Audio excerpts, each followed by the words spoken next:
Hello, and welcome to the Dungeon. I'm your host, Rob. Today we're going to be talking about the Oath of Vengeance Paladin.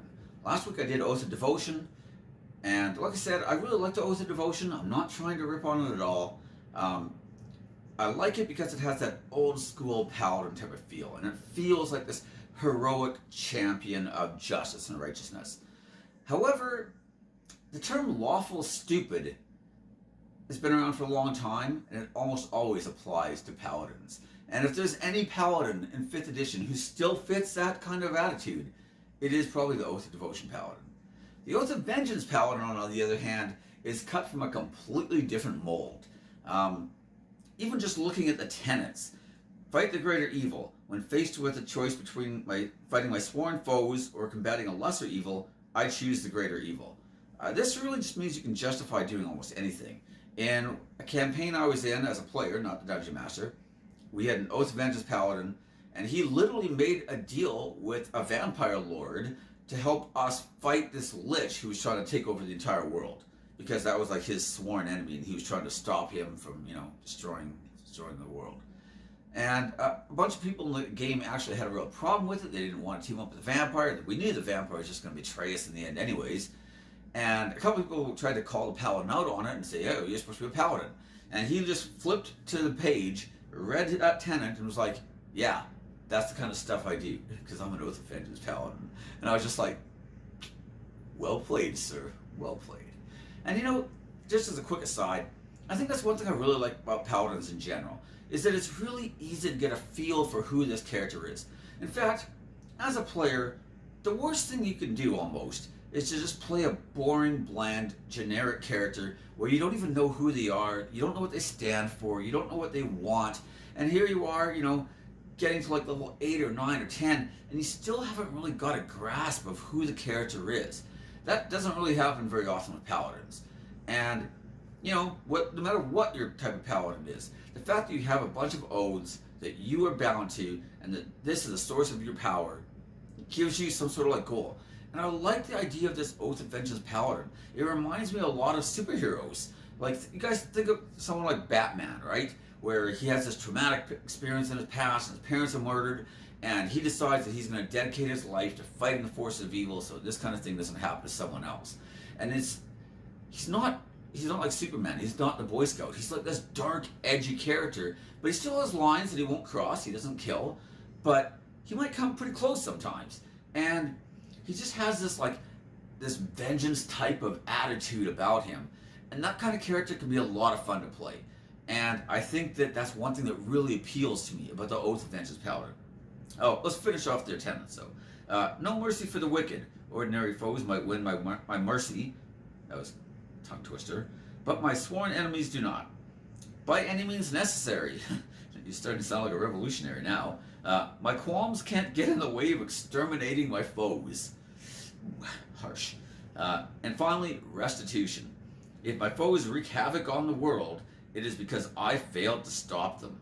I must help those harmed by their misdeeds. See, I like that too. Taking responsibility for that kind of stuff, not just passing it off on everybody else. So, these are some of the things I really like about the Oath of Vengeance Paladin. I feel like roleplay-wise, it's very strong and very rich, fertile ground for a lot of great ideas on how to play a character. And I think that if you have a great roleplay idea, your character is going to be fun. Even if they're not very powerful mechanically, you're going to have a good time. But you're also a paladin. And paladins just happen to be very sound mechanically in 5th edition. They are quite excellent. And you're no exception to that. I'll talk about the different abilities later on. Some of them are amazing, some of them aren't so great. But overall, I think Oath of Vengeance has some great abilities. And your spell list, maybe the Oath of Conquest from Xanathar's might be close to being as good as yours.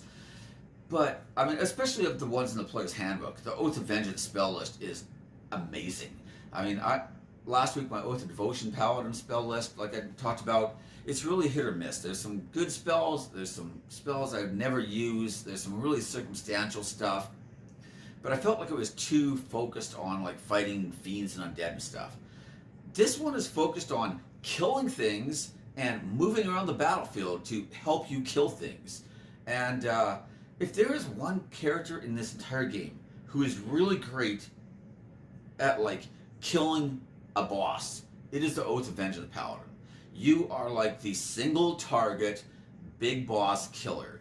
And paladins in general are kind of weak against hordes. In fact, that would be one of my complaints about the Oath of Vengeance here, is that as bad as paladins usually are against hordes, you're even worse. You have nothing to help you with that, basically.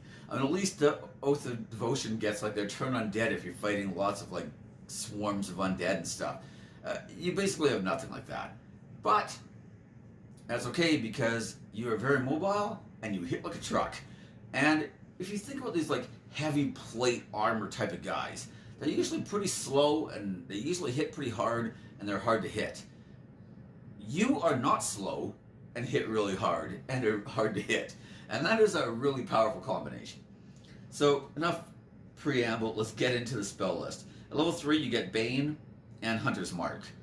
Now Bane isn't a bad spell. I always compare it to Bless, and Bless is just way better, and that's probably not fair.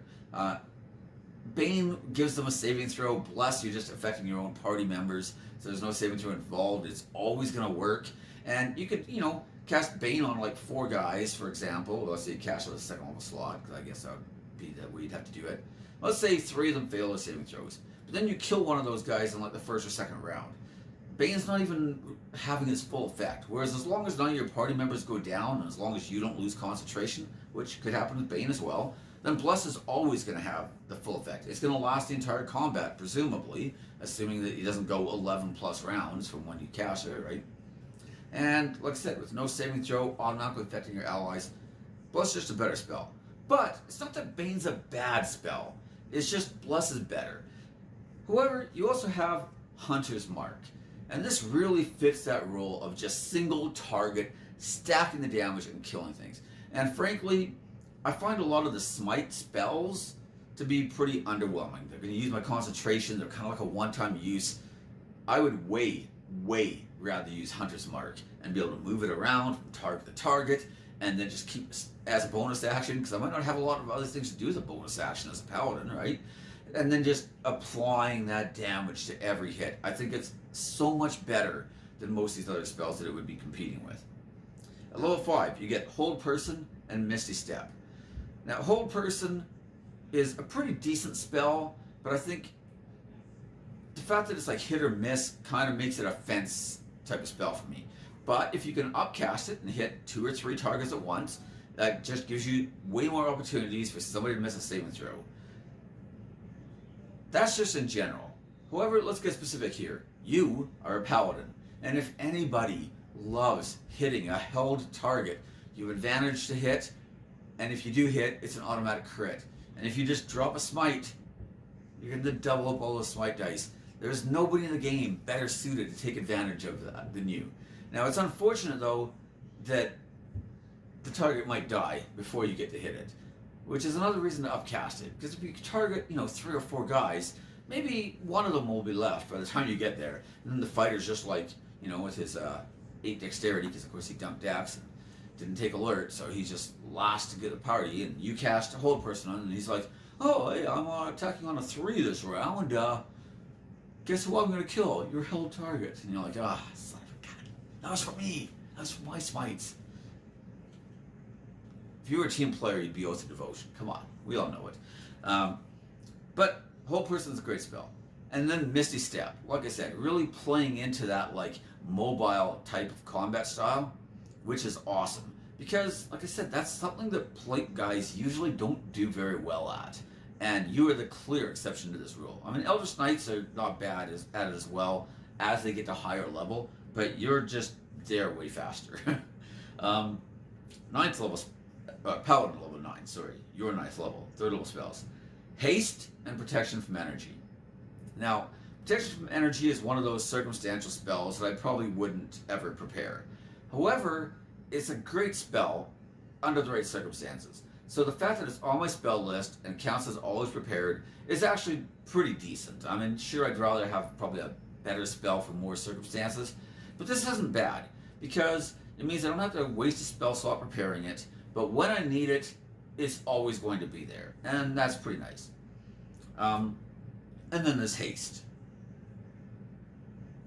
Yeah, making you even faster, even harder to hit, and giving you an extra attack around to help you kill something even quicker. All the things you wanted to do with this character. Um, Level 13, Banishment and Dimension Door.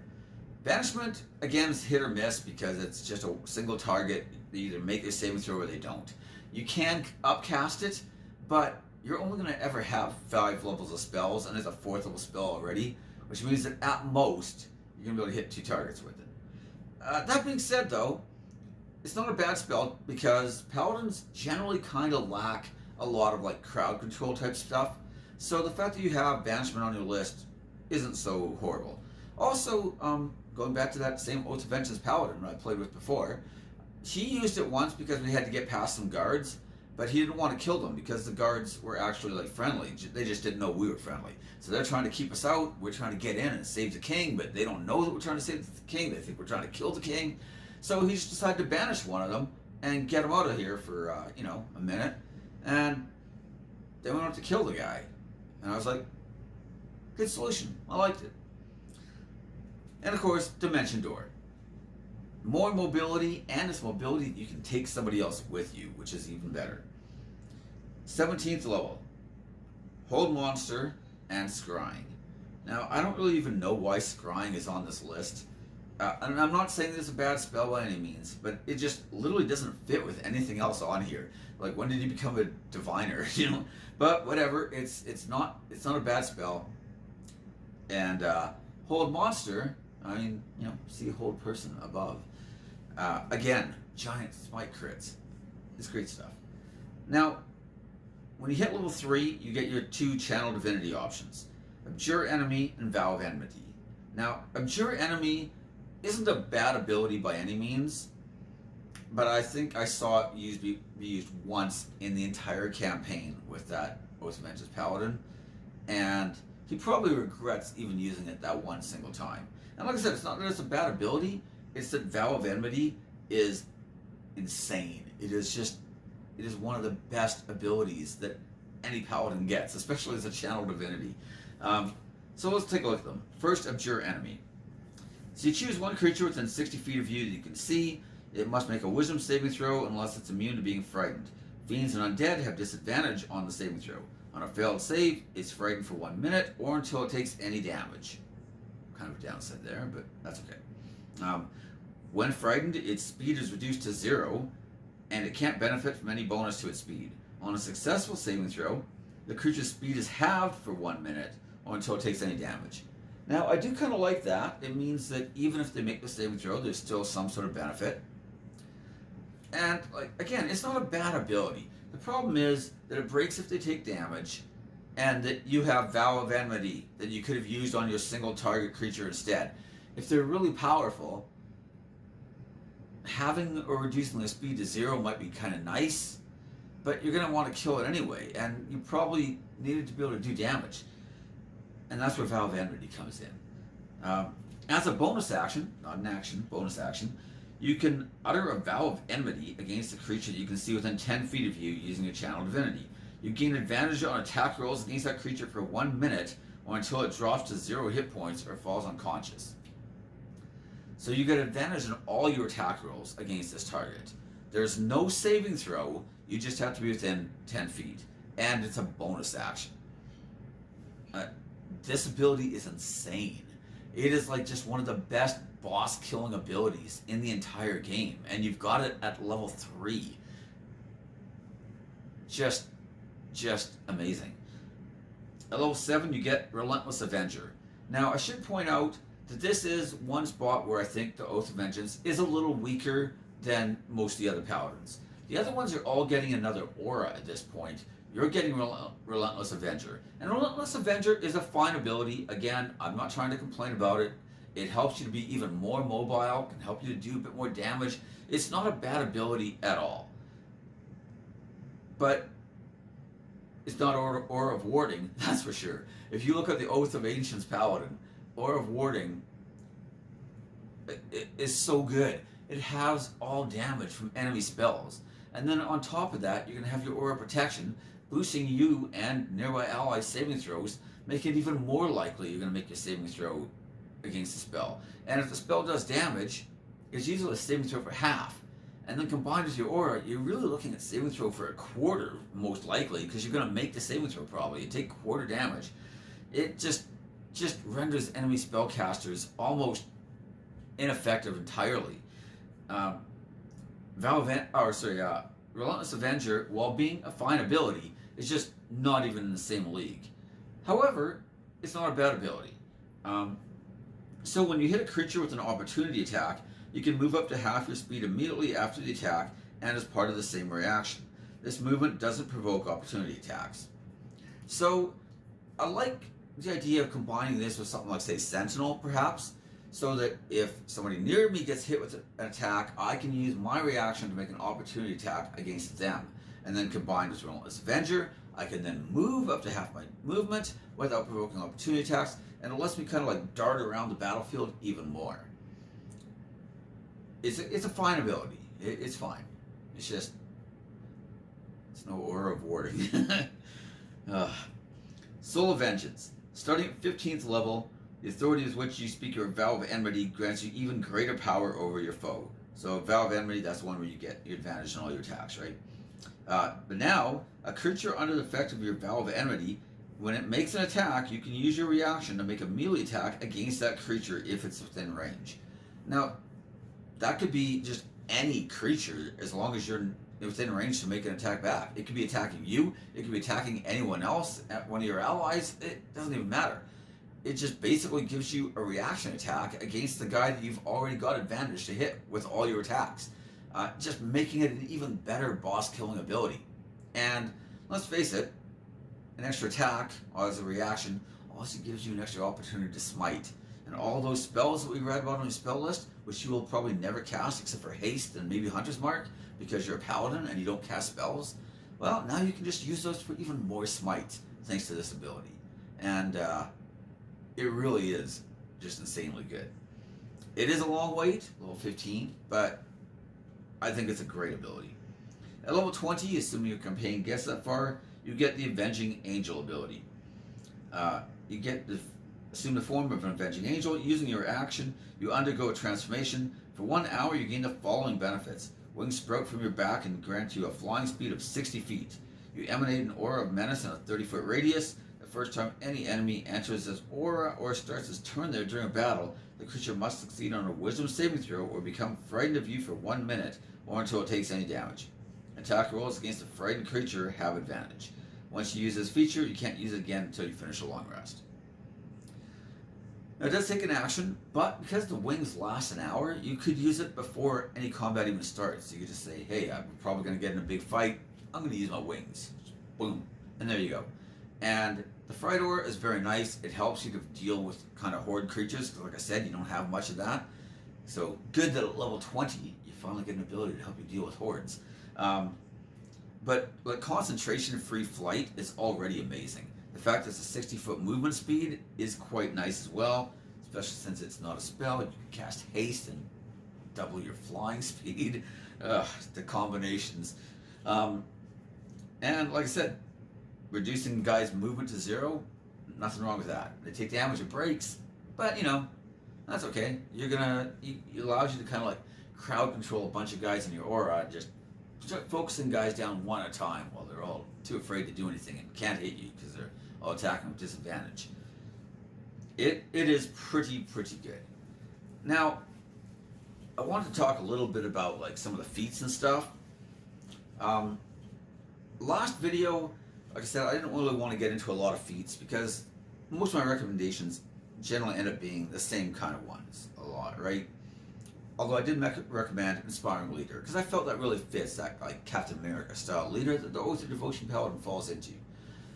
Oath of Vengeance, though, you're really a lot more focused on just doing lots of damage in combat, especially just being like that kind of boss killer. And so with those ideas in mind, let's take a look at some of the feats I really like. One of them, of course, is going to be Pull-on Mastery. Now, Pull-on Mastery isn't as good at lower levels because of Hunter's Mark, but it's still really good. Now, usually Pull-on Mastery really shines at low levels. levels. And I'm not saying it's bad here either. You could go variant human, start with polearm mastery, and you will never regret it for a moment. I'm sure of it. The extra bonus action attack is just phenomenal. But it will compete with like trying to move your Hunter's Mark around and cast Hunter's Mark and stuff like that. However, as you get to higher level, you might be wanting to use haste or something instead, in which case, now you have no problem. However, another great choice is, of course, Great Weapon Mastery. Because you can give yourself advantage against one target, no saving throw, it allows you to really overcome the -5 hit penalty and just add more damage on all those hits. I mean, think about a paladin dropping smites with Great Weapon Mastery and like hasted, for example, all at the same time. Like, the damage starts becoming absolutely insane. And because you're attacking with advantage, you're probably not missing much. You might even be attacking on your reaction with advantage against that guy, thanks to your level 15 ability. You really are one of the biggest like single target damage dealers around. I also like Shield Master. This is a feat that Alex's Paladin took in that campaign I mentioned earlier, and he went like sword and board style, right? So he wasn't using a great weapon or a pole arm or anything like that. He just went, I think he was mostly using an axe, and then eventually he got a sword and sticks. He got a Holy Avenger at the end of the campaign. That campaign was the one my champion fighter was in. We went all the way from 1 to 20. But yeah, he would like knock guys prone with his shield and then attack them, and it was pretty effective. And better yet, he'd knock them prone so that all of us could then attack them as well while they were prone. And trust me, as a guy playing a great weapon using champion fighter who now got to attack prone guys quite a bit, I appreciated it too, since it essentially doubled my chances of getting a lot more crits. And then, getting bonus action attacks with Great Weapon Mastery. It's a great ability that your teammates can really shine on too if you have a heavy melee composition. And it's just a good feat in general. Now, there has been some sort of conflicts with it. Some people think you need to make an attack first and then use the bonus action. That was kind of hinted at by one of the creators in a tweet somewhere. But then they've kind of gone back on it later and said that no, as long as you've declared your intent to use your action for the attack action, then you could use the shield. So I still don't even know which way it's supposed to be. I would definitely talk to my dungeon master and see how he wants me to play it or how he expects me to play it before I went with the feat. But it is very, very strong. We had an Eldritch Knight actually in a Ravenloft campaign who used that feat as well. And again, great effect. Obviously, if you're going to be casting spells and concentrating on spells a lot, like maybe Hunter's Mark or Haste or whatever, Warcaster or Resilient Con both become good choices. I think Lucky, of course, is a great choice. Heavy Armor Master is one that you might want to consider if you started the game with like an odd strength score. Gives you that even bonus, so you get up to the next one, and reduces incoming damage from non-magical attacks. Nothing wrong with that. It also helps to make it easier to maintain concentration on spells because you're not getting hit for quite as much damage. I think it's quite good. But, let's be honest. We're probably going to go with Polearm Mastery or Heroic Mastery. Another strong choice that I mentioned earlier in the video was, of course, Sentinel, because it just gives you more opportunities for reaction attacks, and combined with your Relentless Avenger ability at level 7, this can give you a lot of added mobility on top of what you already have. But it's mobility that doesn't require you to use your spell slots, which can be really, really nice. I think that the mobile feat might be worth considering, but I feel like you've got enough mobility already that you're probably going to be okay. And it's not that the mobile feat isn't very, very strong. It is.